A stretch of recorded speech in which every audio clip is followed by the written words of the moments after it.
dari ayat yang ke-11, 11 sampai 12. Iman dulu. Kalau tadi dipisah langsung laki-laki perempuan detil, sekarang disatukan untuk semuanya.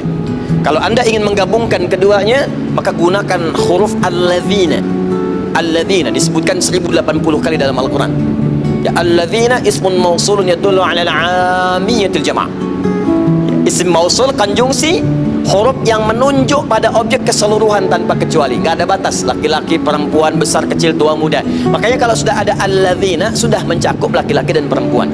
Ya ayyuhalladzina amanu, hai orang-orang yang telah merasa punya iman, semua laki-laki, perempuan, tua, muda, besar, kecil, kaya, cukup, semua. Disebutkan 68 kali dalam Al-Quran kalimat ini. Ya, saya panggil kalian, baik kalian sedang dekat denganku, sedang menengah, sedang jauh. Harfun nida lil qarib, mutawassit wal ba'id, memanggil semua jarak. Ayyuha, ya disebutkan 361 kali dalam Al-Quran. Ayyuha, saya tegaskan, ayyunya munada, haknya tanbih, saya ingatkan. Ayyuha disebutkan 150 kali dalam Al-Quran. Kata Allah, ya ayyuhalladzina amanu, demikian cara menerjemahkannya. Hei orang-orang yang telah merasa punya iman, saya nggak peduli kalian sedang dekat dari saya, menengah jaraknya, ataupun sedang jauh dari saya, sepanjang ada iman dalam dirimu, aku peringatkan. Ha tanbih, aku peringatkan. La yashar qaumun min qaum, jangan gunakan lisanmu untuk mencela orang lain. Jangan saling mencela, kata Allah, pada yang tidak layak untuk dicela. Jangan mencela. Jangan sibuk seketika gitu. Di iman kita itu akan menjaga kita dari perbuatan tercela, termasuk mencela sesuatu yang memang tidak harus dicela. Berselisih, saling menghina, itu kan bagian dari celaan. Menghina, celaan. Ayo, saling berselisih, umpatan, itu celaan. Kalau perbuatan yang sudah tercela, dicela perbuatannya boleh, tapi kepada orangnya pun itu dihindari. Ini rahasia ya, di antara kita saja. Itu saking istimewanya Al-Quran. Seburuk-buruknya manusia dengan perbuatannya, itu umumnya oleh Allah namanya masih ditutup, nama baiknya ditutup, namanya. Yang dicela perbuatannya. Contoh, ibu kenal Fir'aun?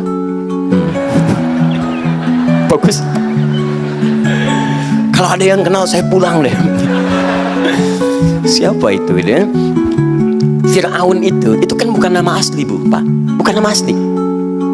Abu Lahab bukan nama asli.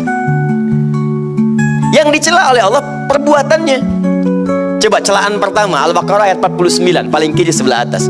Wa idz najjaynakum min ali fir'auna yasumunakum su'al 'adzab yudzabbihuna abna'akum wa yastahyuna nisa'akum. Tuh. Dan pahami, dalami, teliti, ingat-ingat dengan baik. Ketika kami selamatkan kalian dari kekejaman Fir'aun dan bala tentaranya dan dari pasukannya. Fir'aun itu gelarnya yang disebutkan, bukan orangnya. Kemudian yang dicela perbuatannya. Yasumunakum su'al 'adzab, yang menyiksa kalian dengan siksaan yang sangat dahsyat. Apa diantaranya? Yudzabbihuna abna'akum wa yastahyuna nisa'akum. Dia tugaskan algojo untuk mendampingi setiap perempuan yang sedang mengandung hamil. Begitu lahir laki-laki, banting ke tanah, sembelih di hadapan ibu yang baru melahirkannya. Fir'aun. Seburuk-buruknya Fir'aun itu, yang dicela perbuatannya, tapi namanya nggak pernah disebutkan. Kenapa? Karena boleh jadi nanti ada orang dengan nama yang serupa, tapi dengan perbuatan yang berbeda. Nggak semua orang dengan nama itu bisa berbuat yang serupa. Ya, mohon maaf, ada orang misalnya namanya Ali. Ada dua Ali, Ali satu, Ali dua. Ali yang ini misalnya pernah berbuat jelek, Ali yang ini misalnya pernah mencuri, Ali yang ini kan tidak. Ketika Anda celak dengan namanya Ali, maka Anda pun akan melibatkan celaan itu pada orang lain yang belum tentu mengerjakan perbuatan serupa. Itu indahnya Al-Quran. Jadi kalau ada orang berbuat salah, jangan orang yang dieksploitasi, tapi perbuatannya yang diperbaiki. Makanya dalam hukum positif pun termasuk di Indonesia, kalau ada orang berbuat salah, pasti yang disebutkan inisialnya. Tersangka AM, tuh. Ya, jarang kan menyebutkan nama orangnya. Ya, tersangka UMR, ya kan? Tersangka misalnya HSI, tersangka APB, selalu inisialnya. Karena boleh jadi ketika disebutkan namanya, orang lain nanti akan teriak, oh nama saya itu. Jangan-jangan saya tersangka. Tidak. Paham ya? Jelas ya? Maka Anda pun kalau membuat inisial-inisial termasuk dari Ustadz, cari inisial-inisial yang baik. Jangan sampai menyebutkan sebuah inisial yang menghasilkan nilai yang tidak baik di dalamnya. Kalau masih baik silahkan.